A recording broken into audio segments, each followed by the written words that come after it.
I'm Larry and I'm an addict. Welcome to NA. I told my sponsor and I went to somebody and I said, hey, I need you here, to get my back. And he's here. That's what you do, I told two guys. One guy said, that's early. I don't think I will make it. But, the one that said he's going to be here, walk through them doors, That's what we do.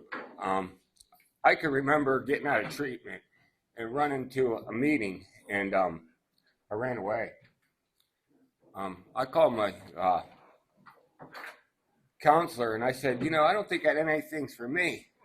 She said, go back. Maybe it wasn't NA. No, this is 119 South. And she was absolutely right, because the next couple days later, I walked in to what's now my first home group, and scared to death. Mother dropped me off around the corner.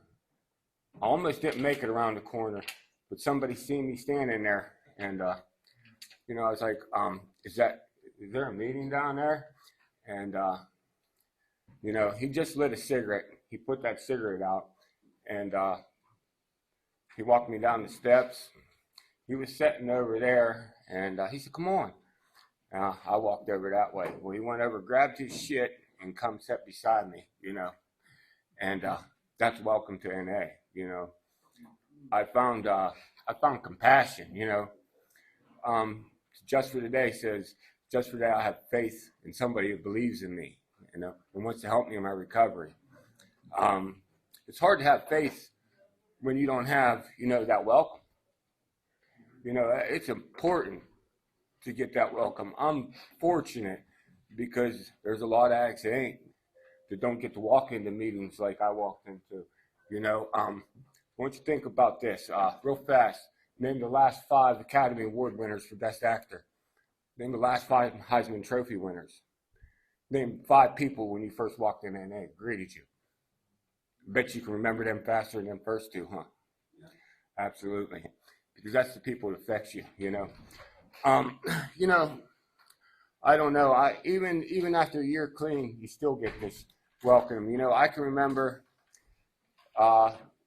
somebody asking me to speak at their home group after I got a year clean, and I walked into the meeting, and it was around Christmas time, and the lady we just lost was a home group member there, and she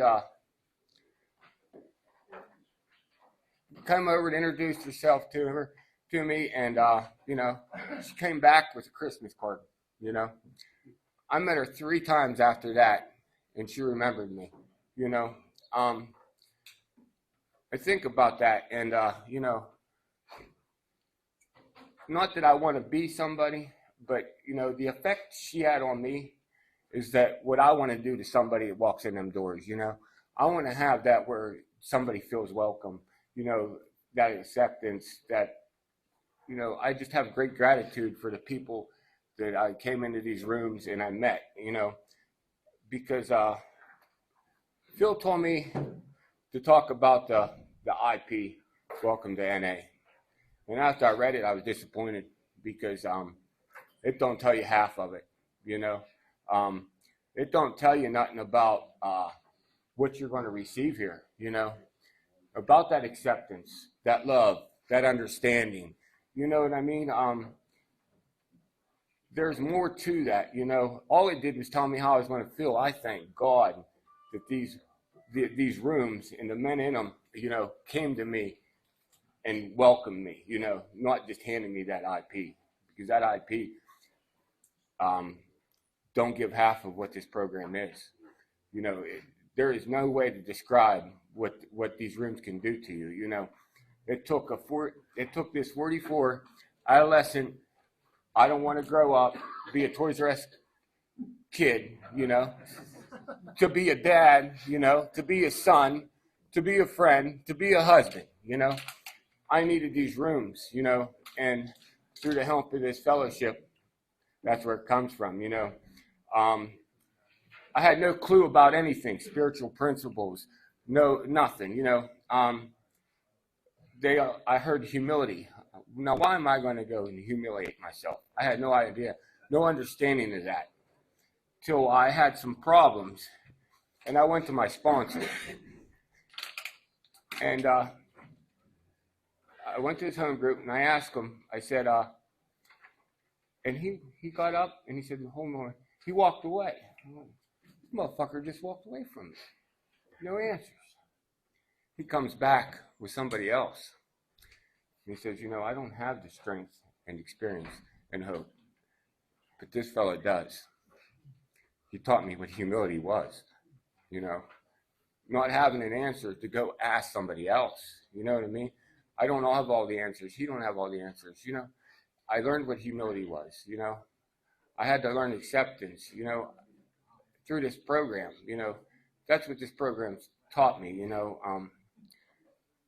It's important to carry this message. I was up here, I was sitting back there, and I knew I had to talk about Welcome to Narcotics Anonymous.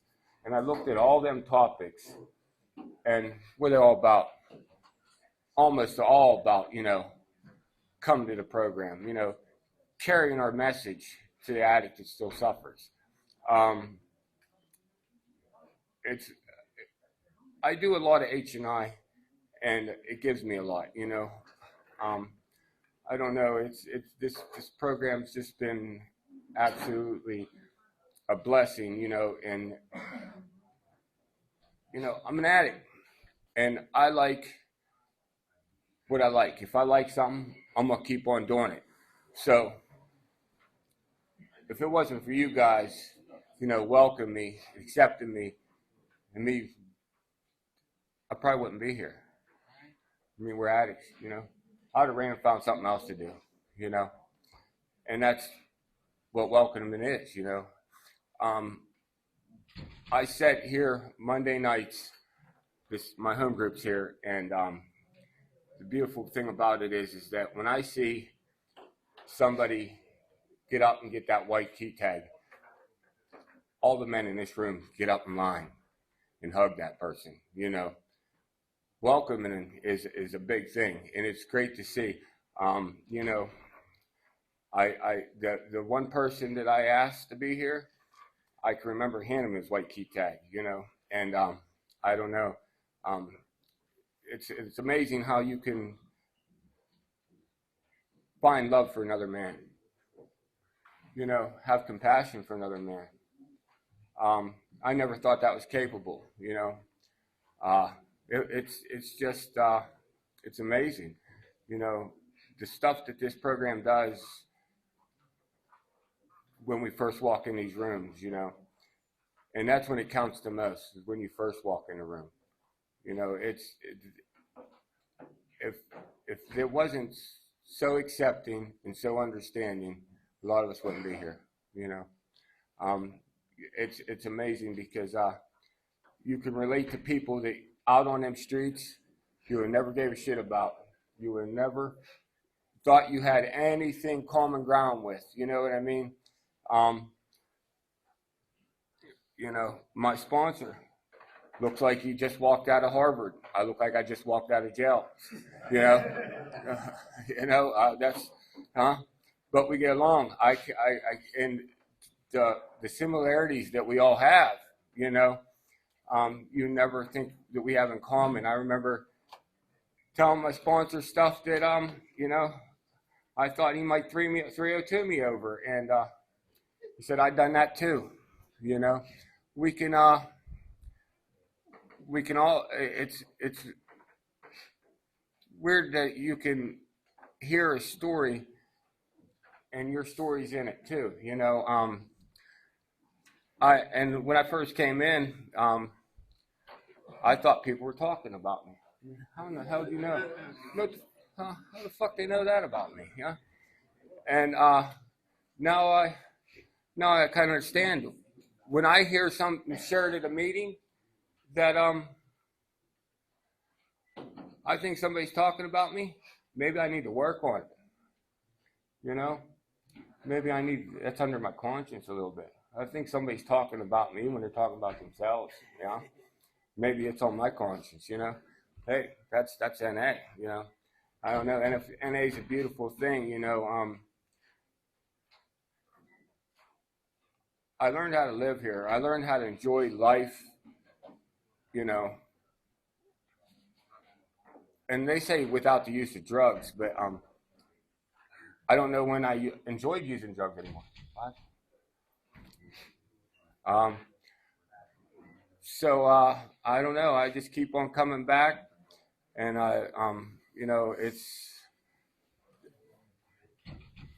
I'm just, I'm, I'm done.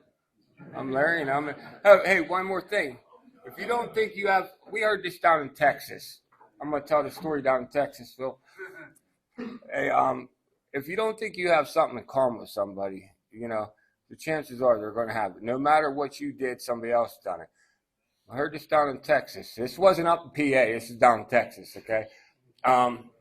So, guy and his sponsor is going over step 2, right?